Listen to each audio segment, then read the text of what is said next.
அந்த காவல்துறை கண்காணிப்பாளர் காரில் ஏற சொல்கிறார். பின்னாடி ஏற சொல்கிறார், இல்லை முடியாது, முன்னாடி ஏறிக்குது. கொஞ்ச நேரம் போய் காரை நிறுத்தி பின்னாடி வர சொல்கிறார். DGP, special DGP Rajesh Das அந்த அம்மா பின்னாடி வருது. பின்னாடி வந்தோடனே இவன் ஒரு 2-5 நிமிஷம் அந்த அம்மா ஐயோ காப்பாற்றுங்க காப்பாற்றுங்கன்னு கத்துறது யாரு? போலீஸ் யூனிஃபார்ம் இருக்கிற ஒரு district superintendent of police IPS முடிச்ச பெண். ஏன் ஒரு டிரைவர் இருக்கிறாரு, ஒரு கார்ல தான் இதை பண்ணோம் அப்படின்ற இதெல்லாம் சிந்தனைலாம் அவங்களுக்கு இருக்காதா சார்? அப்போ வீட்டில் ஏதாவது செய்யலாமா? இல்லை நான் அப்படி கேட்கல சார். அந்த அளவுக்கு அவங்களுக்கு யார் தைரியம் கொடுக்குறாருன்னு நான் கேட்குறேன். அவர் எங்கே இருந்தாலும் நீங்கள் போலீஸ் உடையில் இருக்கிற எல்லா பெண்களும் அப்படி படுக்கைக்கு போகணும். ராஜேஷ் தாஸ் படுக்கைக்கு போகாத பெண்களே இல்லைன்னு சொல்கிறாங்க. சேலம் எஸ்பி ஆறுமுகன்னு ஒருத்தர் இருந்தார். அவருக்கு அங்கே ஒரு இன்ஸ்பெக்டரு டெய்லி ஒரு பெண்ணை விபச்சாரி ஆக்கிறதா வேலை. குடும்ப பெண்ணை கொண்டு விட்டு வந்தார். நல்ல காவல்துறை அதிகாரி விருதெல்லாம் கொடுத்தாங்க. ஆபாஸ் குமார் ஐபிஎஸ் அசோசியேஷன் சங்க தலைவர் பல்பீர் சேர்ந்து பேசக்கூடாதுங்கிறாரு. இது எந்த ஒரு நியாயம்? தமிழ சொரணை இல்லாதவனா, சூடு சொரணை இல்லாதவனா, உப்பு பொடி சாப்பிடாதவனா? தமிழ் அதிகாரிகளே காணமே. அமுதா ஐஏஎஸ் தான் விசாரிக்கிறாங்க பல்பீர் சிங் பல்லு போடுங்கன்னு. அந்த அம்மா விசாரிச்சு குற்றமே நடக்கலைன்னு சஸ்பென்ஷன் ரிவோக் பண்ணியிருக்காங்க. நான் கேட்குறேன், அமுதா ஐஏஎஸ்க்கு என்ன நிர்பந்தம்? அறம் நாடு பார்வையாளர்களுக்கு வணக்கம். இன்று நம்மோடு இணைந்திருக்கும் சிறப்பு விருந்தினர் மூத்த பத்திரிகையாளர் தமிழா பாண்டியன் அவர்கள். வணக்கம் சார். வணக்கம். சில மாதங்களுக்கு முன்பு தமிழ்நாட்டையே உலுக்கின ஒரு சம்பவமாக தான் சார் அதை சொல்லணும். என்னன்னா, விசாரணை கைதிகளை பல் புடுங்கிய ஐபிஎஸ் அதிகாரி பல்பீர் சிங்னு ஒருத்தர் தமிழ்நாடு முழுவதும் பரபரப்பாக பேசப்பட்டது. இப்படியாப்பட்ட அதிகாரிகள்லாம் இப்போ இருக்கிறாங்களா? ஒரு சைக்கோ மனநிலை கொண்ட அதிகாரி அப்படின்ற பேர் வாங்கினார். அவரை பணியிடை நீக்கம் செய்திருந்தது. அரசு திடீரென்று என்ன முடிவு எடுத்திருக்குதுன்னா, அந்த பணியிடை நீக்கத்தை ரத்து செய்து அவரை மீண்டும் பணிக்கு அழைத்திருக்கு சார். எப்படி சார் பார்க்குறீங்க இதை? வட இந்திய அதிகாரிகள், தமிழக அதிகாரிகள், நீங்கள் ஐஏஎஸ் ஐபிஎஸ் அதிகாரிகள்கிட்ட 2 குழு இயங்குது.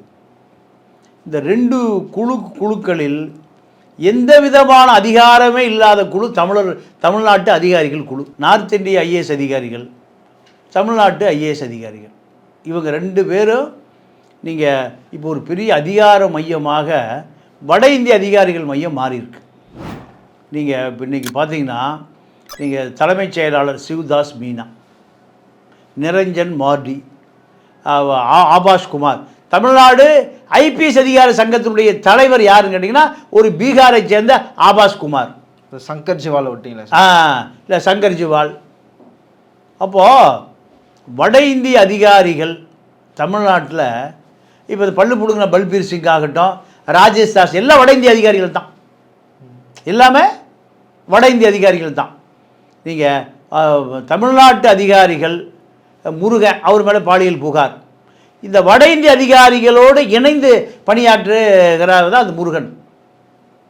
என்ன காரணம் கேட்டிங்கன்னா, இவர்கள் அனைவருமே வட இந்திய ஒரு லாபி இருக்குது. அந்த வட இந்திய லாபி அதிகாரிகள் கட்டுப்பாட்டில் வேலை செய்கிறாங்க. அரசே அவர் கட்டுப்பாட்டில் தான் இருக்குது. அந்த கேள்வி தான் சார் இருக்குது. ஒரு தவறு செய்கிறாரு ஒரு அதிகாரி, அவரை பணியிட நீக்கம் செய்கிறாங்க. ஒரு அரசினுடைய அதிகாரத்தை மீறியதா சார் இவருடைய அதிகாரம்? ஆமாம். அதாவது அரசு என்பது அதிகாரிகளை கொண்டது தான் அரசு, இல்லையா? அப்போது இந்த அதிகாரிகள், வட இந்திய அதிகாரிகள், அரசியல்வாதிகள், ஊழல் அரசியல்வாதி இருக்கான்ல, இந்த ஊழல் அரசியல்வாதிகளை காப்பாற்றுவது யார்? அதிகாரிகள் தான். அரசாங்கத்தில் ஒரு அரசியல்வாதி மேல் நடவடிக்கை எடுக்க வேண்டியது யார்? அரசுங்கிறது யார்? அதிகாரி. அரசுங்கிறது யார்? அமைச்சர் அரசு கிடையாது. அமைச்சர் நாளைக்கு ஊருக்கு போயிடுவார், பதவியெல்லாம் போயிடுவார், அடுத்த கால பதவியெல்லாம் போயிடுவார். ஆனால் அதிகாரி ஓய்வு பெறுகிற வரை எங்கே வேலை பார்ப்பார். அப்போது இந்த வட இந்திய அதிகாரிகள் லாபி இருக்குல்ல தமிழ்நாட்டில், நீங்கள் இன்றைக்கி இருக்கக்கூடிய பல்பீர் சிங் ஆகட்டும், ராஜேஷ் தாஸ், 2 இவர் ஒரிசா கேடர், அவர் பல்பீர் சிங்கு டெல்லி ஹரியானா கேடர். 2 பேர் வரும்போது நீங்கள் ஜாங்கிட்ட போய் பாருங்கள், அவர் எல்லா வேலையும் செஞ்சு கொடுப்பார். யாரா? ஜாங்கிட். அவர் என்ன சார் ரோல் பண்ணுறாருங்க? அவர் என்னன்னா, அவர் ஒரு வட இந்திய அதிகாரி, அவர் ஓய்வு பெற்ற அதிகாரி. அவர் தான் ரியல் எஸ்டேட்டு கமிஷனர். என்ன கமிஷனர்? 20,000 கோடி ரூபாய் சொத்து வச்சுருக்கார். எவ்வளவு? 20,000 கோடி. அவருடைய மக எம்ஜிஎம்மில் வைஸ் பிரசிடெண்ட். அவருடைய பையன் எம்ஜிஎம் எத்தனாயிரம் கோடி வச்சு தொழில் பண்ணுறாங்க. அதில் இவருடைய மகன் வைஸ் பிரசிடெண்ட் தான். எத்தனாயிரம் கோடி அதில் இன்வெஸ்ட்மெண்ட் பண்ணியிருக்கணும். எம்ஜிஎம் குரூப் ஆஃப் டிஸ்டிலரிஸ், சாராய் ஃபேக்ட்ரி இருக்குது, டிஸ்னி லேண்ட் இருக்குது, இப்படி எல்லா பெரிய பெரிய நிறுவனங்களில் ஜாங்கிட்டுடைய மகன் என்னவா இருக்கார், வைஸ் பிரசிடெண்ட்டாக இருக்கார். அப்போ இந்த பணம் எப்படி அவருக்கு சேர்ந்தது? ஒரு காவல்துறை அதிகாரி 2 லட்ச ரூபா சம்பளம் வரும், 20,000 கோடி எப்படி சேர்ந்தது? ஏதாவது விசாரணை இருக்கா? மாநில அரசாங்கம் விசாரணை இருக்கா? மத்திய அரசாங்கம் விசாரணை இருக்கா? இல்லை. அவரை டிஜிபியாக போட சொல்லி 4 மாநில முதல்வர்கள் நீங்கள் அன்றைக்கி இருந்து எடப்பாடிட்ட ரெக்கமெண்ட் பண்ணுறாங்க. அப்படின்னா அவருடைய அதிகார மையம் எவ்வளோ பெரிய அதிகார மையம். மீடியா முழுக்க அவருடைய கட்டுப்பாட்டில் வச்சுருக்காரு. மீடியா முழுக்க அவர் கட்டுப்பாட்டில் வச்சுருக்காரு. அப்போது இந்த ஜாங்கிட் என்கின்ற அதிகாரி தான் பல்பீர் சிங்கனுடைய சஸ்பென்ஸை ரிவோக் பண்ணுறாரு. ஓய்வு பெற்றவர் எப்படி ரிவோக் பண்ண முடியும்னு கேட்குறீங்களா? அவருக்கான வட இந்திய லாபி. அவர் ஓய்வு பெற்றாலும் அவருடைய அதிகாரம் அங்கே தான் இருக்கு. அங்கே தான் இருக்கு. ஒரு அதிகாரி சிக்கலில் வந்துட்டார், மாட்டுப்பட்ட சஸ்பெண்ட் ஆகிட்டாருன்னா உடனே வந்து ஒரு 100 கோடி செலவு பண்ணி 50 கோடி செலவு பண்ணி அவரை மறுபடி பணியில் சேர்த்திடுவார். இப்போ இதே குற்றச்சாட்டில் ஒரு தமிழக அதிகாரி மாட்டினானா இந்த உதவி செய்வாங்களா சார்? செய்வார். முருகன் ஒரு அதிகாரி பாலியல் புகாரில் மாட்டியிருக்காரு. அவரை காப்பாற்றி அவரை தன்னுடைய எந்த லாபி, வட இந்திய லாபிகள் கொண்டு வந்துடுவார். அவரை அந்த அதிகாரி தமிழ்நாட்டு அதிகாரியாக இருக்க மாட்டார். எந்த அதிகாரியை மாறிடுவார்? வட இந்திய அதிகாரி லாபியில் வந்துடுவார். இதுதான். அப்போது பல்பீர் சிங் ரிவோக் ஆனது அவர் தான் காரணம். நம்ம ராஜேஷ் தாஸ் சஸ்பெண்ட் ஆனதுக்கும் அவர் தான் காரணம். இவருக்கு சஸ்பெண்ட் ரிவோக் பண்ணுறாரு, அவரை சஸ்பெண்ட் பண்ணுறாரு. இப்போ நாளைய தினத்தில் பாலியல் வழக்கில் குற்றம் சாட்டப்பட்ட ராஜேஷ் தாஸுக்கு நீதிமன்றத்தில் தீர்ப்பு வழங்கப்படுது. ராஜேஷ் தாஸை பொறுத்த வரைக்கும் ராஜேஷ் தாஸ் வந்து ஒரு பெரிய புகழ்பெற்ற குடும்பத்தினுடைய மருமகன். நீங்கள் ராஜேஷ் தாஸுடைய மனைவி ஒரு ஐஏஎஸ் அதிகாரி, பியூலா ராஜேஷ். அவங்களுடைய மாமனார் ஓய்வு பெற்று இறந்து போன எல்என் வெங்கடேசன், டிஜிபி. மாமியார் ஒரு சட்டமன்ற உறுப்பினர், காங்கிரஸ் கட்சியில் ஒரு சட்டமன்ற உறுப்பினர். அப்போ எவ்வளோ பெரிய லாபி இருக்குது. இவங்க வீடு கொட்டிவாக்கத்தில் 5 ஏக்கர். யாருடைய வீடு? வீடு 5 ஏக்கருங்க. யாருடைய வீடு? ராஜேஷ் தாஸனுடைய மனைவி பியூலாவுடைய வீடு. எத்தனை ஏக்கரா? குட்டிவாக்கத்தில் 5 சென்ட் இருந்தாலும் அவன் கோடீஸ்வரன்.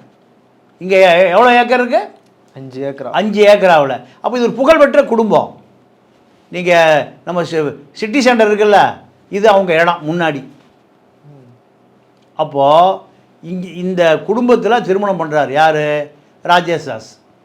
ஐபிஎஸ் ஆன பிறகு அவங்க மாமனார் டிஐஜியாக இருக்கும்போது டிஐஜி பார்க்க போகும்போது வரும்போது நீங்கள் டிஐஜியினுடைய மகள் பியூலாவை லவ் பண்ணி திருமணம் பண்ணிக்கிறார். மாமனார் டிஐஜி, மருமக எஸ்பி.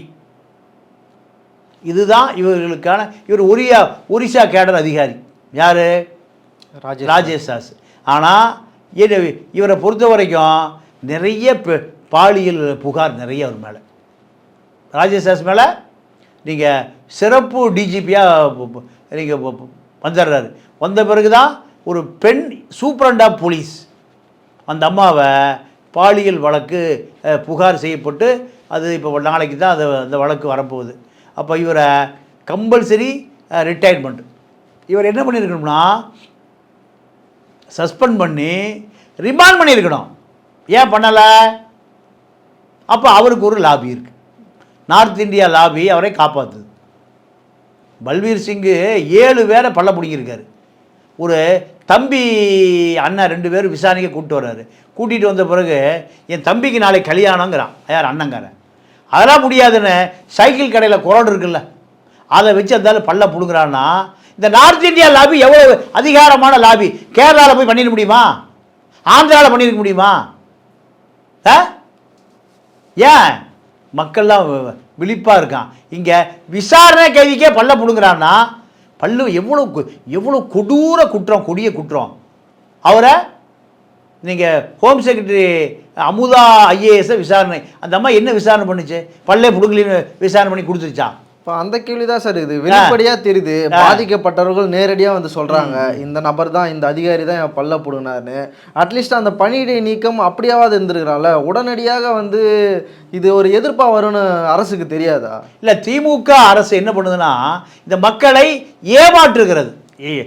நீங்கள் ஒரு நல்ல கேள்வி கேட்டீங்க. என்னென்னா திமுக அரசில் நேர்மையான அதிகாரிகளை போட்டு நீங்கள் நேர்மையற்ற வேலைகளை செய்யுது.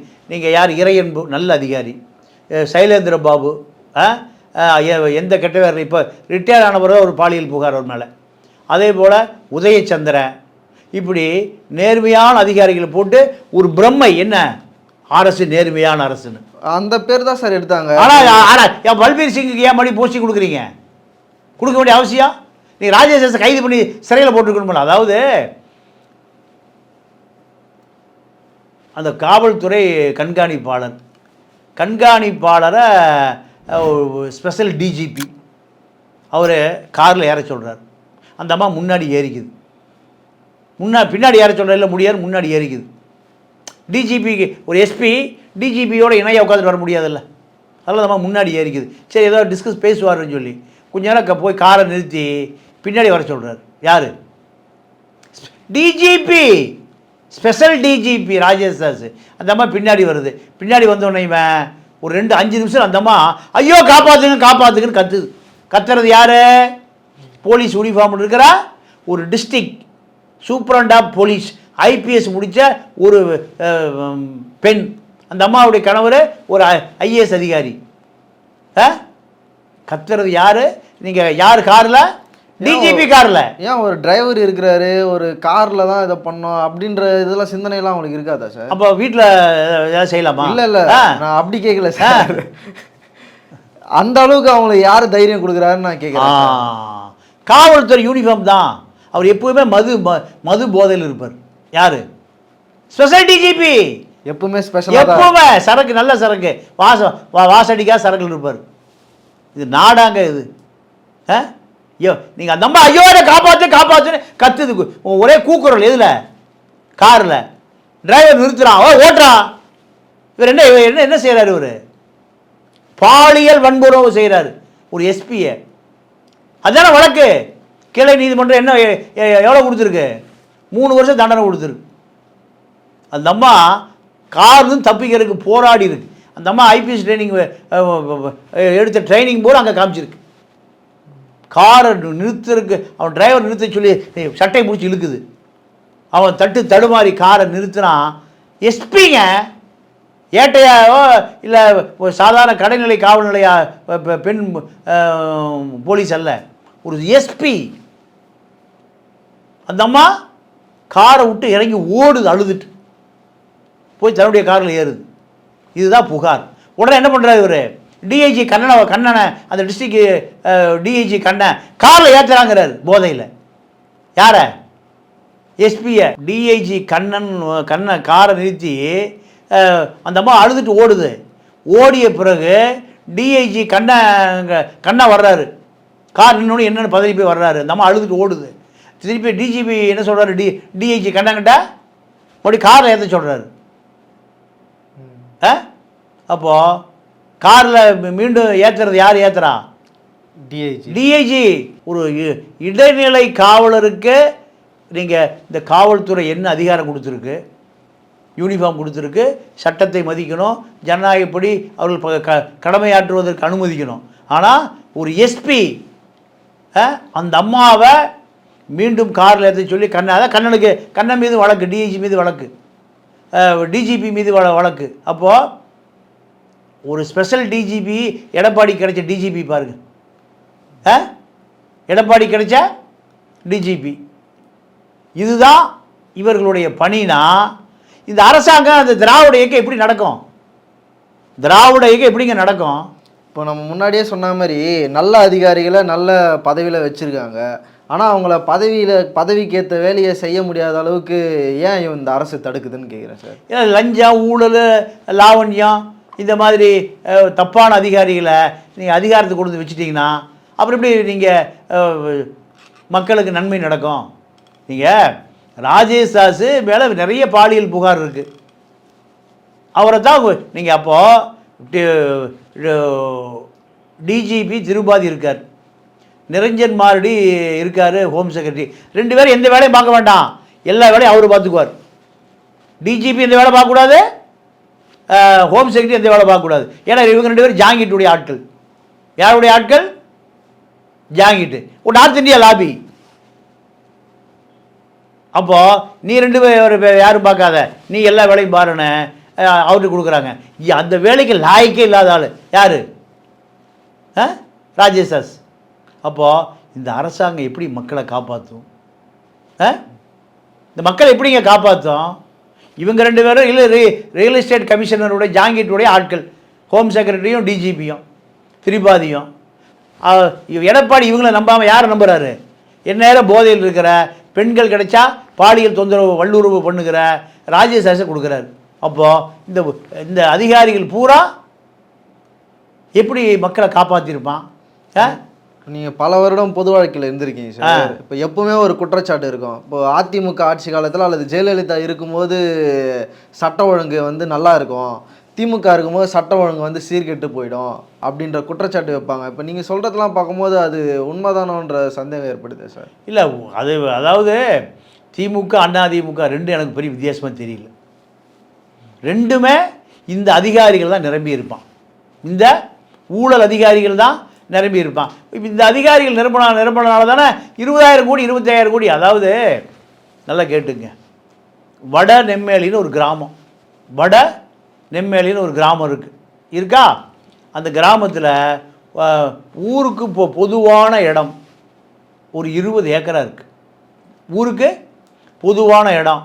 கலெக்டர் எஸ்பி 2 பேர் சேர்ந்து 2013 ஒரு பினாமியை ரெடி பண்ணி அவன் பேரில் பட்டா போடுறாங்க. யார் 2 பேரும்? எஸ்பியும் கலெக்டரும். பிரதீப் யாதவ், யார்? பிரதீப் யாதவ் வந்து கலெக்டரு, செங்கல்பட்டு கலெக்டர். நல்லா கேட்டுங்க, ரவிச்சந்திரன் ஒரு பினாமியை ரெடி பண்ணி 10 ஏக்கரா, 10 ஏக்கரா அதில் பட்டா போட்டுடுறாங்க.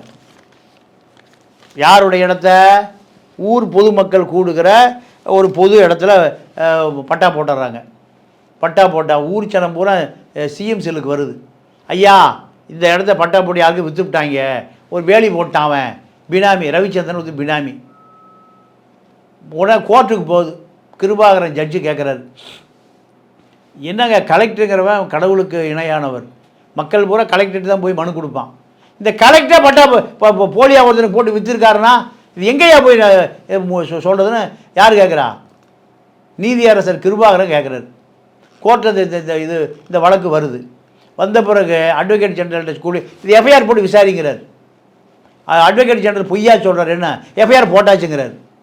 எஃப்ஐஆர் அப்போது எஸ்பி, கலெக்டரு, அட்வொகேட் ஜெனரல் 3 பேர் சேர்ந்து எப்படி ஊர் மக்கள் இடத்த எப்படி மடக்கிறாங்கன்னு பார்த்தீங்களா? நீதிமன்றத்துக்கு போய் நீங்கள் போலீஸ் அதிகாரி இவர் தான் எஸ்பி கூப்பிட்டு இந்த இடம் சட்டத்துக்கு புறம்பாக நடந்ததாக எந்த ஆதாரமும் இல்லை, தள்ளுபடி பண்ணு. அப்போது இந்த இடம் எத்தனை கோடி ரூபா இடம்? ஒரு 200 கோடி ரூபா இடம். ஏக்கரா 10 கோடிக்கு போகுமா? 20 ஏக்கரா 200 கோடி இடத்த ஒரு எஸ்பியும் கலெக்டரு ஒரு அட்வொகேட் ஜெனரல் 3 பேர் சேர்ந்து என்ன பண்ணுறாங்க? ஸ்வாகா பண்ணுறாங்க. நீதிமன்றத்துக்கு போய் காப்பாற்ற முடியல. நீதிமன்றத்துக்கு போய் அப்போது ஒரு ப்ராப்பர்ட்டி 200 கோடி ரூபாய்க்கு வந்துருச்சுன்னா இப்படி 100 ப்ராப்பர்ட்டி அடித்தா 20,000 கோடி. எதை வேணால் விலைக்கு வாங்கலாம், எந்த சட்டத்தை விலைக்கு வாங்கலாம், எந்த நீதி வேணால் விலைக்கு வாங்கலாம். அப்போ இவர்களால் எதை வேண்டாமானா வளைக்க முடியும்.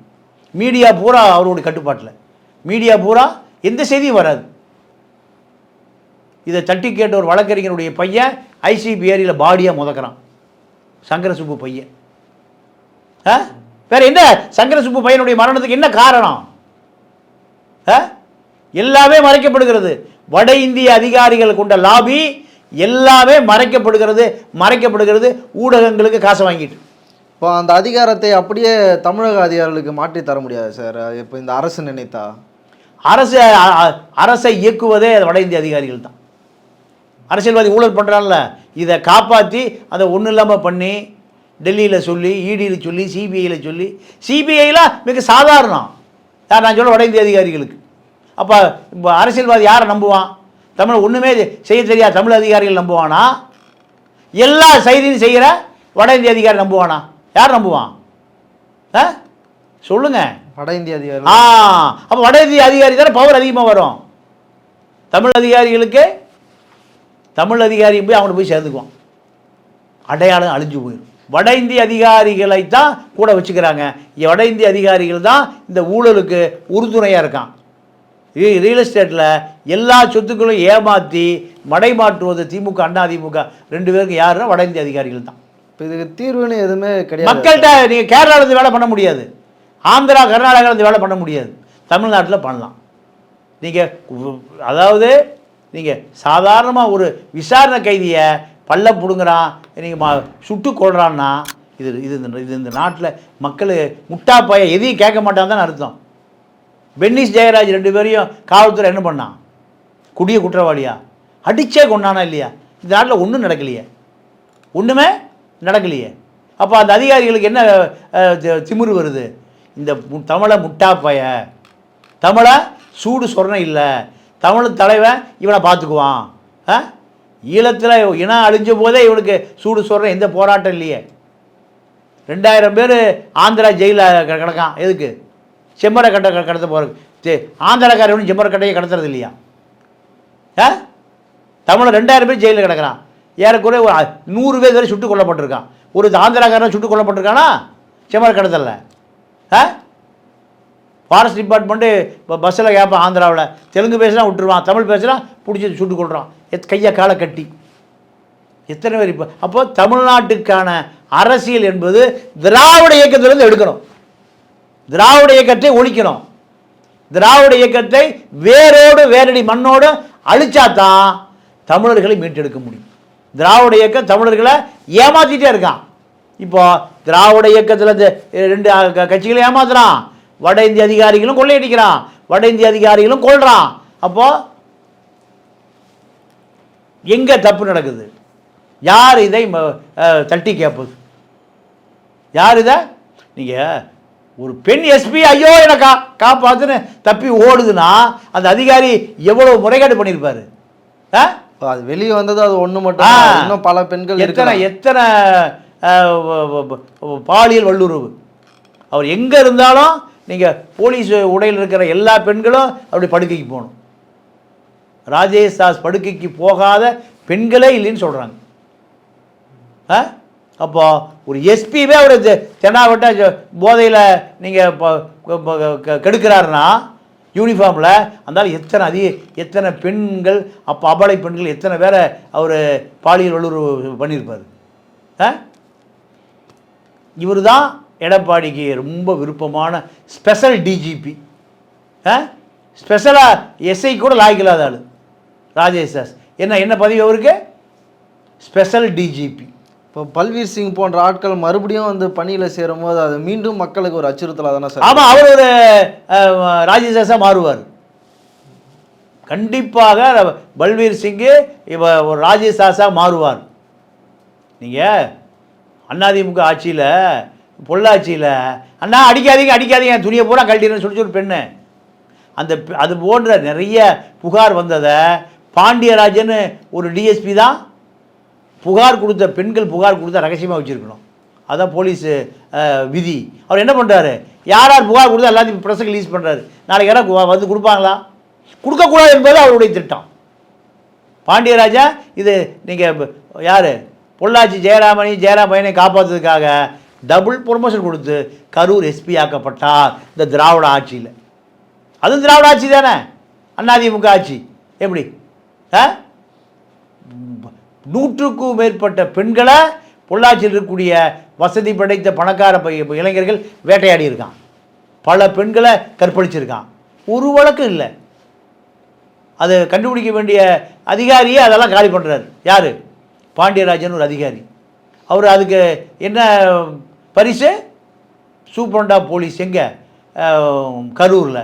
அவர் இன்னும் எத்தனை தப்பு பண்ணுவார்? அவர் தப்பு பண்ணுவதற்காக அங்கீகாரம் கொடுக்கப்படுகிறது. பல்வீர் சிங் மட்டும் இல்லை, பாண்டியராஜன் மட்டும் இல்லை, ராஜேஷ் தாஸ் மட்டும் இல்லை, பல அதிகாரிகள். நீங்கள் ஐஜி முருகன் அது மாதிரி பாலியல் வழக்கு ஒரு நடவடிக்கை இல்லையே.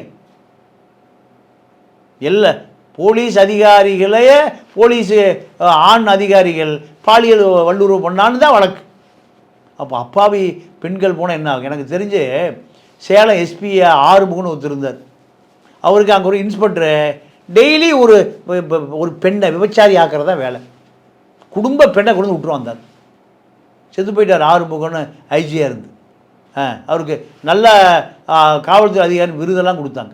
ஒரு நல்ல பதவியில் இருக்கும், மக்கள் நம்மளை கவனிச்சுட்டே இருக்கிறாங்கன்ற பயம்லாம் அவங்களுக்கு ஏன் சார்? கொஞ்சம் கூட இல்லை, திராவிட இயக்கத்தில் கொஞ்சம் கூட அப்படி இருந்தால் தாங்க. அதாவது அப்படி எவனா மாட்டிக்கிட்டா தான் அதிக அரசு அவனை காப்பாற்றும். ஏன்னா தான் செய்கிற ஊழலுக்கு அவன் உறுதுணையாக இருப்பான். எந்த நீங்கள் எனக்கு தெரிஞ்சு கலைவாணன் ஒரு ஐஏஎஸ் அதிகாரி ஒரு பெண்ணை கெடுத்துட்டாருன்னு ஒரு வழக்கு. கருணாநிதி அதை அவனை காப்பாற்றி தான் கூட வச்சுக்கிட்டார். தான் செய்கிற எல்லா ஊழலையும் அந்த கலைவாணன் ஐஏஎஸ் செய்வார். இந்த திராவிட இயக்கம் தாங்க இதுக்கு ஊழலுக்கு ஊற்று கண். அப்போது மக்கள்கிட்ட அவேர்னஸ் இல்லை, மக்களுக்கு அரசியல் தெரியல. மக்கள் 500 ரூபாய்க்கு ஓட்டு போடுறான், காக்கா பிரியாணிக்கு ஓட்டு போடுறான், குவார்ட்டருக்கு ஓட்டு போடுறான், கெமிக்கல் இப்போ சாராயம் தயார் பண்ணுறான், ஆள்கால் தயார் பண்ணதை போய் இப்போ கெமிக்கலை தயார் பண்ணுறான். இதை குடிச்சிட்டு ஓட்டு போட்டுருவான், அவன் அமைச்சர் ஆயிடலாம், அதிகாரி இந்த மாதிரி அவனுக்கு தேவையான அயோக்கியதானங்களை அவன் பண்ணிக்குவான். அப்போது இது 500 வருஷம் பின்னோக்கி போனதற்கு சமம். பல பல்பீர் சிங்குகள், பல ராஜேஷ் தாஸுகள், பல முருகன், ஐஜி முருகன் தொடர்ந்து பதில் ஐஜியாக இருக்கார். மாதிரி பாலியல் புகார் ஐஜி மேலேயே. இது எங்கே போய் சொல்கிறது? அப்போது இது போன்ற காவல்துறையில் நடக்கிற பல விஷயங்கள் வெளியில் வர்றதே இல்லை. ஏன் வர்றதில்லை? மீடியாவையும் பார்ட்னராக சேர்த்துக்கிறான். மீடியாவையும் நீங்கள் ஆபாஸ்குமார் ஐபிஎஸ் அவர் தான் இப்போ ஐபிஎஸ் அதிகாரிகளுடைய சங்க தலைவர், பீகாருக்கார். தமிழ்நாட்டில் ஆளே இல்லையா?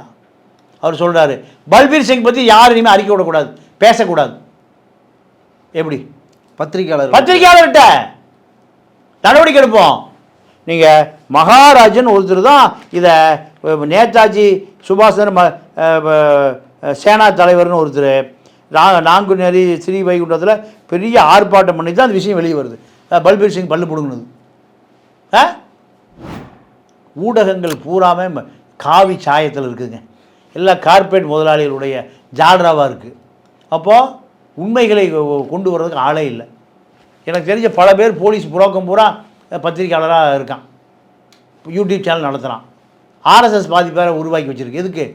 தமிழ்நாட்டையும் தமிழனையும் அடையாளத்தை சிதைச்சிடணும். சிதைச்சிட்டா என்ன ஆகும்? இவன் பூரா அடையாளம் இழந்து அனாதையாக போயிடுவான். இவனை ஏமாற்றுவது ஈஸி, கேட்பதற்கு நாதி இருக்காது. நீங்கள் ஆபாஸ்குமார் ஐபிஎஸ் அசோசியேஷன் சங்க தலைவர் பல்பீர் சிங் பேசக்கூடாதுங்கிறாரு. இது எந்த ஒரு நியாயம்? தமிழை சொரணை இல்லாதவனா, சூடு சொரணை இல்லாதவனா, உப்பு பொடி சாப்பிடாதவனா? தமிழ் அதிகாரிகளே காணமே. மதுரையில் ஒரு இன்ஸ்பெக்டர் திருட்டு வழக்கில் பிடிச்ச பைக்கை எடுத்து உபயோகப்படுத்திட்டு இருக்கார் ஒரு காவல்துறை பணியாளர். இதை எஸ்பி சஸ்பெண்ட் பண்ணுறார், டிஐஜி அவனை போஸ்டிங் போடுறார். இது விளங்குமா அந்த கேஸு? இன்ஸ்பெக்டருக்கு போஸ்டிங் போடுறது டிஐஜி தான். சரி, ஆமாம், டிஐஜி தான். டிஐஜி திருடனுக்கு சப்போர்ட்டாக இருக்கார். எஸ்பி சஸ்பெண்ட் பண்ணுறாரு. அப்படி சஸ்பெண்ட் பண்ண எஸ்பி தான் இப்போ டிஜிபியாக இருக்கிற சங்கர் ஜுவால். போஸ்டிங் போட்டவர் தான் ரிட்டையர்ட் ஆன ஜாங்கிட். எப்படி? அப்போது ஒரு வண்டி எடுத்து அவன் ஓட்டிகிட்டு இருக்கான்னா எத்தனை வண்டி சொல்லியிருப்பான்? நேர்மையான அதிகாரிங்க நம்ம உள்துறை செயலாளர் அமுதா ஐஏஎஸ் தான் விசாரிக்கிறாங்க பல்பீர் சிங் பல்லு பிடுங்கினதை. அந்த அம்மா விசாரித்து குற்றமே நடக்கலைன்னு இப்போ சஸ்பென்ஸை ரிவோக் பண்ணியிருக்காங்க. நான் கேட்குறேன், அமுதா ஐஏஎஸ்க்கு என்ன நிர்பந்தம்? உங்களுக்கு என்ன அழுத்தம்? மோடி ஆஃபீஸ்லேருந்து அழுத்தமா? எங்கிருந்து அழுத்தம்? கேட்க நாதி இல்லையா? கேட்பதற்கு நாதி இல்லையா? ஜனநாயகம் இருக்கா இல்லையா? காவல்துறை இது என்னது சர்வாதிகார நாடா? இலங்கையில் இராணுவ ஆட்சி. ராஜபக்சே இருக்கும்போது அவங்க அப்பா ராஜபக்சே, அண்ணன் அதிபர், தம்பி டிஃபென்ஸ் செக்ரட்டரி, எவனை வேணால் சுடலாம், கேட்கறக்க நாதி இருக்காது. சரணானவனையும் சுட்டு கொண்டது அப்படி தான். இப்போ அதே போல் ஆட்சி நடக்குதா தமிழ்நாட்டில்? அமுதா ஐஏஎஸ் மேலே நீ ஒரு நமக்கு ஒரு மிகப்பெரிய மரியாதை இருக்குது. அந்த அம்மா இப்போ என்ன பண்ணுது? தாழ்த்து, அதாவது முழுக்க முழுக்க சிவகாசி ஜெயலட்சுமி நீங்கள் A2 முதல் SP வரை அந்த அம்மா போலீஸ் யூனிஃபார்மே போட்டுட்டு நீங்கள் முழுக்க எப்படி இருந்தது? போலீஸ் துறை பூரா மானம் கட்டிச்சு நாரிச்சா சிவகாசி ஜெயலட்சுமி. அப்போ அந்த அம்மா அத்தனை காவல்துறை அதிகாரிகளோடும் தொடர்பு, SP சொக்கலிங்கத்தோட தொடர்பு, அத்தனை பேர்கிட்ட விபச்சாரம் பண்ணியிருக்கு அந்த அம்மா. ஒரு ஓபிஎஸோடைய காரில் அந்த அம்மா போயிருக்கு, ஓபிஎஸோட கூபேயில் போயிருக்குன்னு சொல்கிறாங்க. அப்போது இவர்களெல்லாம் மக்கள் தலைவர்களா? இவர்களெல்லாம் அதிகாரிகளா? யார்கிட்ட போய் இதை நீங்கள் மனிதன் அழுக்கானால் கங்கையில் போய் குளித்து நீங்கள் புனிதமாயலாங்கிறான். கங்கையே அழுக்கானா? காவல்துறையே அழுக்கானா? எங்கே போய் குளிக்கிறது? காவல்துறை அதிகாரிகள் முழுக்க நீங்கள் இதில் சாத்தான்குளத்தில் பென்னிஸையும் ஜெயராஜையும் அடித்தே கொள்ளுவதற்கு என்ன காரணம்? கேட்கறதுக்கு நாதி இல்லை, கேட்பதற்கு நாதி இல்லை. அதே கதை தான். பல்லு புழுங்கும் செத்துருந்தான்னா 7 பேர் செத்துருந்தான்னா கல்யாணம் வாங்குறான்.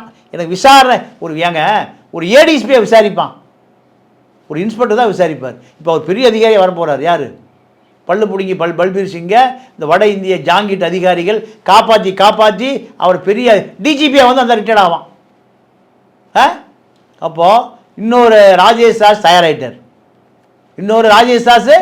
தயாராகிட்டார். ஜாங்கிட்டு ஒரு ராஜேஷ் தாஸை காலி பண்ணுறாரு, இன்னொரு ராஜேஷ் தாஸை ஜாங்கிட் தான் காப்பாற்றுறாரு. ஜாங்கிட்ட டிஜிபியை போட சொல்லி 4 மாநில முதல்வர்கள் எடப்பாடிக்கிட்ட ப்ரெஷர் கொடுக்குறாங்க. அப்படின்னா இவர் எவ்வளோ பெரிய அதிகார மையன்னு பாருங்க. அசோக் குமாரை சிபிஐலேருந்து கொண்டு வந்து டிஜிபி ஆக்கினதே ஜாங்கிட் தான். ஜாங்கிட்டுடைய ஃபாலோவர் எனக்கு தெரிஞ்சு போலீஸ் டிபார்ட்மெண்ட்டில் நிறைய பேர் ஐஜியா, டிஐஜியா, எஸ்பியா, ஏடிஜிபியாக இருக்காங்க. அத்தனை பேரையும் பதவி வாங்கி கொடுக்குறது அவர் தான். காரணம், பல ஆயிரம் கோடி ரூபாய் ரியல் எஸ்டேட் பணம், பல 1000 கோடி நிலமாக கிடக்கு, பல 1000 கோடி. இதை காப்பாற்றணும்னா அவர் இருந்து ஆகணும். ஆனால் நீங்கள் செய்கிற பாவம், எத்தனை என்கவுண்டரு, எத்தனை பேரை நீங்கள் அநியாயம் சுட்டு கொண்டு இருக்கீங்க, எத்தனை சொத்துக்காக எத்தனை பேர் கொல்லப்பட்டு இருக்கிறான். அந்த வரலாறு தோண்டி எடுத்தா ஜாங்கிட்ட சிறைப்படுத்துவது ரொம்ப நாளாகாது. காவல்துறையினுடைய கண்ணியத்தை கெடுத்ததே ஜாங்கிட் தான். இன்னைக்கு பல்பீர் சிங்கை காப்பாற்றியதும் ஜாங்கிட்டுடைய லாபி தான். அமுதாவினாலே முடியலனா அப்போ ஜாங்கிட் எவ்வளோ பவரில் இருக்காருன்னு பாருங்க. அமுதா பிரைம் மினிஸ்டர் ஆஃபீஸில் வேலை பார்த்த அமுதாவே நீங்கள் பல்பீர் சிங் மேல் நடவடிக்கை எடுக்க முடியலனா அப்போ யார்கிட்ட இருக்கு அதிகாரம்? அதிகாரம் யார்கிட்ட இருக்கு? ஜாங்கிட் கிட்ட. காரணம், மீடியாவை விலைக்கு வாங்கியாச்சு. எல்லா மீடியா முதலாளிகளும் நீங்கள் யாருக்கு நெருக்கம்? ஜாங்கிட்டுக்கு நெருக்கம். இது காவல்துறையில் பல கருப்பு ஆடுகளை உருவாக்கி நீங்கள் தவறு செய்ய வைத்தது யாருன்னு கேட்டிங்கன்னா ஜாங்கிட்டு தான். இப்போ காவல்துறையில் நடக்கிற சீர்கேடுகள், அங்கே அதிகாரம்லாம் எப்படி செயல்படுதுன்ற விஷயங்களை ரொம்ப தெளிவாக விளக்குனீங்க சார். அரங்கத்திற்கு வந்து பல்வேறு முக்கியமான தலைப்பு வந்து ரொம்ப நன்றி. நன்றி, வணக்கம்.